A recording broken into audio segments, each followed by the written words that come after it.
আসসালামু আলাইকুম সবাইকে। আশা করি সবাই ভালো আছেন। গিটহাবের আজকের পর্বে আমরা খুবই গুরুত্বপূর্ণ একটি বিষয় দেখব। সেটি হচ্ছে গিটের কনফিগারেশন। ওকে? কনফিগারেশন উইথ গিটহাবের সাথে। দেখেন শুরুতে আমরা এই যে বিষয়টা নিয়ে বলেছিলাম, গিট একটা বিষয়, গিটহাব কিন্তু আরেকটা বিষয়। তো গিট কি? গিট যেখানে অলরেডি আমরা কাজ করছি, আমাদের লোকাল মেশিন, হ্যাঁ? যেখান থেকে আমরা ডাটাগুলোকে কি করছি? গিটের কাছে পাঠাচ্ছি। কিন্তু এই গিটের কাছে যে ডাটাগুলো আমরাকে পাঠাচ্ছি, এই ডাটাগুলোকে গিটহাবের কাছে কিন্তু ট্রান্সফার করতে হবে। আর তার জন্য কি করতে হবে? গিট এবং গিটহাবের মধ্যে একটা কানেকশন তৈরি করতে হবে। আর তার জন্য আমাদের কি করতে হবে? কনফিগার করে নিতে হবে। ওকে? সেই কনফিগারেশনটা কিভাবে করব? এই বিষয়টি আজকের সেশনে আমরা দেখব। ওকে? তো সরাসরি আমরা আমাদের আমাদের যে প্রজেক্টে চলে গেলাম। আচ্ছা, এটি হচ্ছে আমাদের ডিরেক্টরি। আচ্ছা, তো প্রথমত দেখে নিবেন যে আসলে আমাদের এই ওয়ার্কিং ট্রি এখানে কনফিগারেশন আছে কিনা। হ্যাঁ, তো সেটা করার জন্য যেটা করতে পারেন, git config config list এই একটা কমান্ড রয়েছে।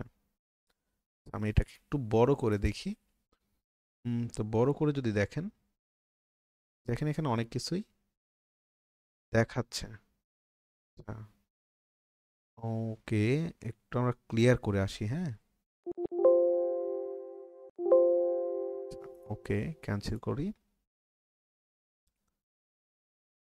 আচ্ছা, ওকে, সো git config লিস্ট, দেখেন এবার ঠিকঠাক আছে। রাইট। তো এখানে দেখেন অনেকগুলো ফাইল সে দিচ্ছে আর কি আমাদেরকে। যেমন হচ্ছে গিট কনফিগ লিস্টে এগুলো হাবি যাবে, অনেক কিছু আছে, এগুলোর দরকার নেই। এই জায়গায় একটা বিষয় দেখেন, ইউজার নেম এবং ইমেইল দুটো অপশন রয়েছে, এবং ইউজার ডট নেমের মধ্যে রয়েছে ড্রিমল্যান্ড ডট মিনাস, যেটা হচ্ছে একজাক্টলি আমার ইউজার নেম, এবং ইমেল সেকশনের মধ্যে রয়েছে ড্রিমল্যান্ড মিনাস জিমেল ডট কম। মানে এটা হচ্ছে আমার কনফিগারেশন করা রয়েছে। আপনাদেরকে কি কনফিগারেশন করে নিতে হবে, কিভাবে কনফিগারেশন করবেন এই ব্যাপারটা আমি আপনাদের একটু দেখিয়ে দিই। আচ্ছা, তো কনফিগারেশন দুভাবে করা যায়, দুভাবে আমরা কনফিগারেশন করতে পারি। একটা হচ্ছে লোকাল, আরেকটি হচ্ছে গ্লোবাল। তো লোকাল করলে কিছুই করতে হয় না, বাট আপনার গ্লোবাল করে নেবেন। মানে গ্লোবালের সুবিধা কি এটা আমি আপনাদের একটু বুঝাই। গ্লোবাল করলে যেটা করতে হবে, বারবার আপনাকে বারবার এই জিনিসটাকে কনফিগার করার প্রয়োজন পড়বে না। হুম, যেমন আপনি এখানে একটা ফোল্ডার নিয়ে কাজ করছেন বা একটা প্রজেক্ট নিয়ে কাজ করছেন, আপনার কম্পিউটার আরও অনেক প্রজেক্ট আছে না? তো গ্লোবালি করলে কি হবে, বাকিগুলোতে যখন কাজ করবেন তখন আপনাকে আর কনফিগারেশনের প্রয়োজন পড়বে না। তো গ্লোবালি আমরা করে নেব একবার। আমি আপনাদের গ্লোবালি করায় দেখাই যে কিভাবে করবেন। গিট কনফিগ, হ্যাঁ, দেন এখানে আমরা সরাসরি কমান্ড করব গ্লোবাল। ওকে, আচ্ছা, গ্লোবাল, সরি সরি ভুল হয়েছে, গিট কনফিগ দেন গ্লোবাল। ওকে, তো এরপরে এখানে আসলে আপনার কি user dot name, user dot নেমের মধ্যে এখানে আপনাকে কি দিতে হবে, ইউজার নেমটা আসলে দিতে হবে। আমরা ধরেন দিলাম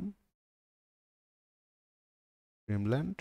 আচ্ছা, আমাদের কি নাম যেন ছিল, একটু আমরা দেখে আসতে হবে। হ্যাঁ, ইউজার নেমটা আসলে কি ছিল, ইওর প্রোফাইলে যাবেন বা এখান থেকেও দেখা যাবে, এই যে ড্রিমল্যান্ড আইটি, এটা ছিল আমাদের ইউজার নেম। এটা কিন্তু গিটহাবের সাথে। ওকে, ওকে, সো এখানে ইউজার ডট নেমে দিলাম ড্রিমল্যান্ড আইটি, বানান ঠিক আছে কিনা দেখতে হবে অবশ্যই। আচ্ছা, দিলাম। এরপরে git config global user dot email, then এখানে আপনাকে ইমেল অ্যাড্রেসটা দিতে হবে। আপনি যে ইমেলটা দিয়ে কি বানিয়েছেন, আপনার গিটহাব অ্যাকাউন্ট করেছেন, gmail.com। ওকে, একটু বড় করে দিলাম। দেখেন প্রথমত কি করলাম, গিট config global user dot name, এবং কোটেশন মার্কের মধ্যে আপনার ইউজার নেমটা দিয়ে দিলেন। কোন ইউজার নেম?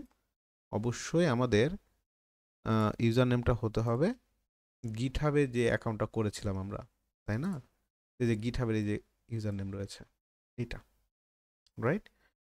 আর আরেকটি কি করলাম আমরা? আরেকটি হচ্ছে ইউজার নেমের পাশাপাশি ইউজার ইমেলটা আমরা এখানে দিয়ে দিলাম। ওকে? দিয়ে যদি সাবমিট করি, যদি সবকিছু ঠিকঠাক থাকে, এটা কানেক্ট হবে।